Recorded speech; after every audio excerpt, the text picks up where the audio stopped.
Social life? Whack. Economy? Whack. Working life? Whack. Existentialism? Still here.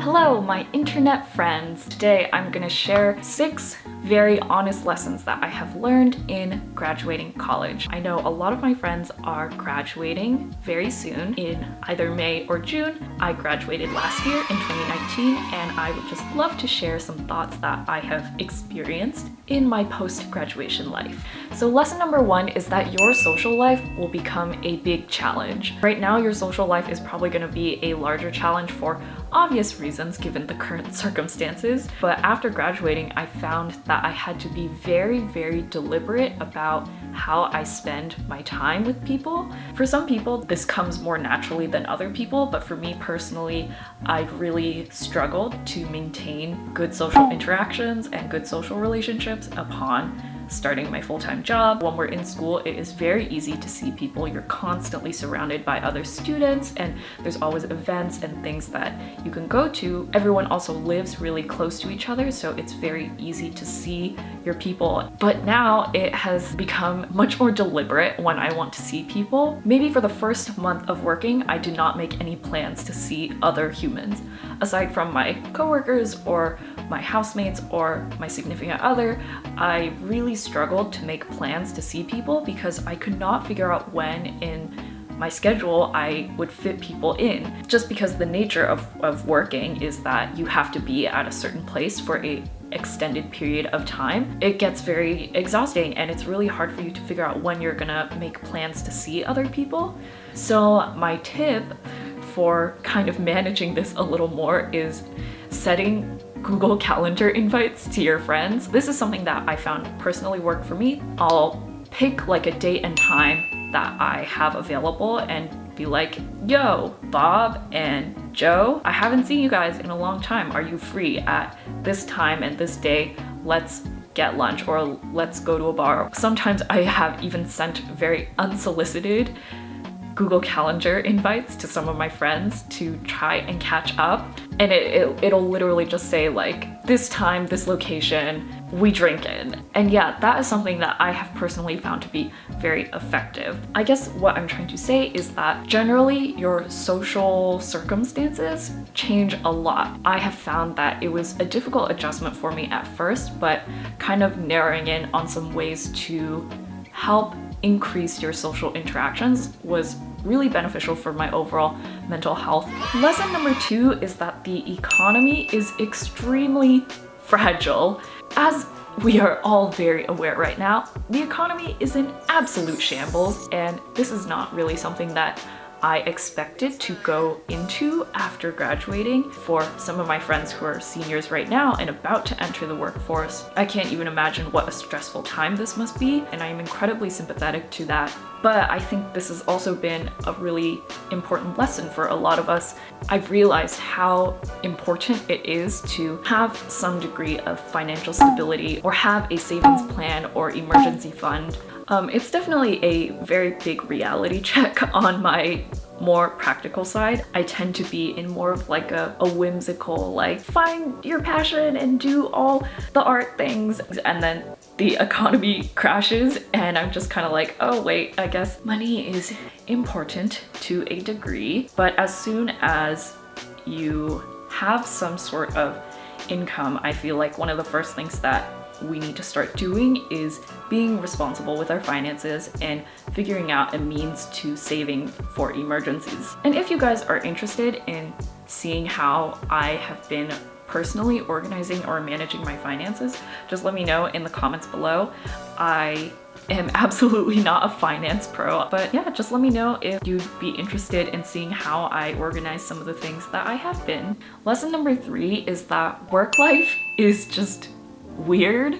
It's a very different structure. A lot of us are not really used to having to be at one place for a prolonged period of time during the day. When we're in school, a lot of what we're doing is just spent going to classes because we're all going to our classes, correct? And then the rest of our days and the rest of our time, we're sort of free to do what we want with that time. A lot of that time will likely be spent on studies or doing homework, interning, part-time job, freelance work, or whatever. We're keeping busy with that time, but we do have a lot of flexibility in that time when we're in school. Now, when we are in the working world, we need to be in a certain place or be doing a certain activity for a prolonged period of the day. There are definitely pros and cons to this structure. A few cons are obviously that a large chunk of your day is now being taken up by your job or your work. But some pros that I have found is that outside of those working hours, you now have this free time that you don't have to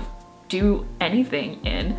There's always something that you have to be doing when you're in school, especially I feel like college students. College students are incredibly stressed and have so much on their plates at any given moment where it's weird to have a chunk of free time now. And like I mentioned earlier, maybe for like the first couple months of work, I had no idea what to do with this free time. Because after working hours, you're not expected to do more work like you would be with studying or homework. You really can do whatever you want with this time.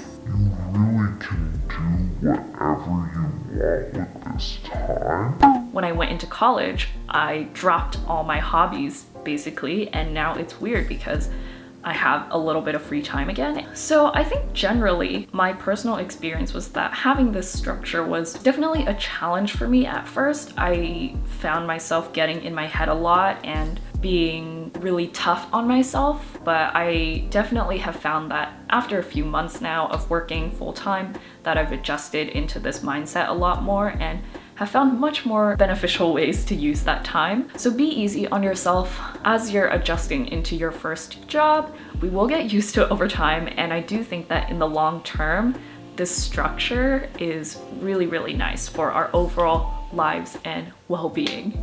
Lesson number four is that adult things are still extremely confusing.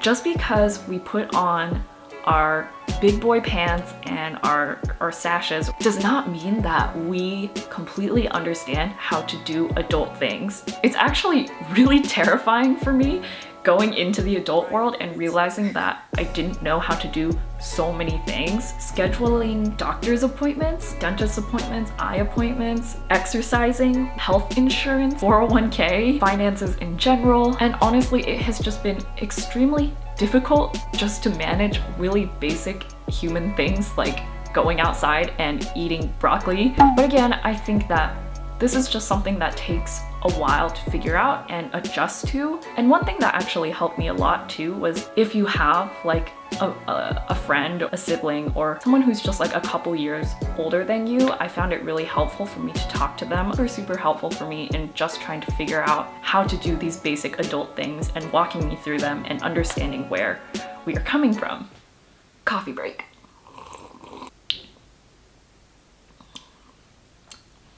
Lesson number 5. The existentialism does not stop for most of my close friends and family, or even just people I know, because I'm very public about my constant existential crises. Most people know that I have been in a perpetual existential crisis since I was about the age of 10. But yeah, I feel like the existentialism, did it get worse? I don't know, maybe it got worse. At least in the first couple of months after graduating, I was so confused, I was so lost, I had no idea what I was doing. Although I did have like a job that I was really excited about, and I had like an apartment and I had all the stereotypical like adult things, I still was so confused and really anxious all the time. It's very paralyzing because this is the first time in our lives where we don't really have this defined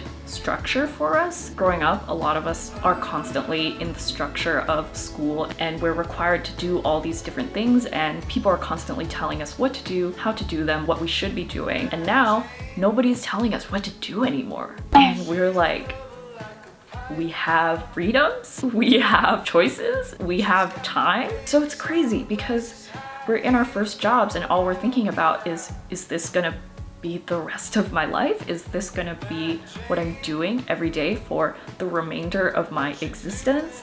And we have all the space and time and freedom to now think about these things and work through them. But that's really terrifying too. The main point that I wanted to get across is that for me, the existentialism has not stopped. I'm still perpetually confused about what I want to do with the remainder of my life, but you know, I'm trying to not be too overwhelmed by that and really sink into the moment and just know that things will reveal themselves as they come. There's no rush to try and figure everything out right now.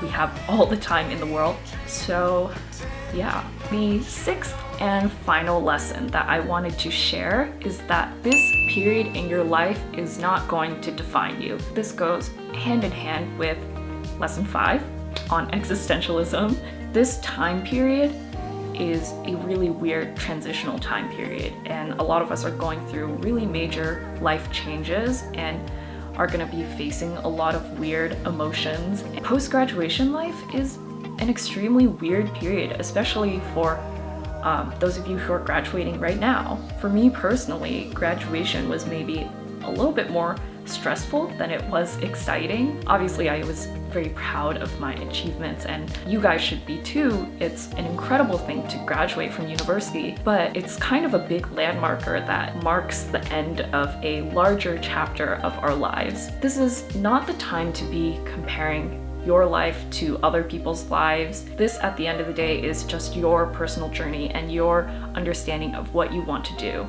This time period I found has been extremely beneficial for realigning to my personal values and figuring out what was important to me and what are the things that I want to focus on in my life. And I think it's really important that people take this time to figure that out. And this, at the end of the day, is just your own personal story, your own personal journey, and figuring out what is going to be the best version of you. Okay, so that was all that I had to say. So yeah, that was 6 very honest lessons that I have learned in my post-graduation life. I hope some of those provided some perspective. If you did find some value in what I had to say, I would appreciate a good old likety-like or a subscribe below. But overall, I am wishing everybody the best. Hope everyone is staying home and staying safe. That is it from me. Bye!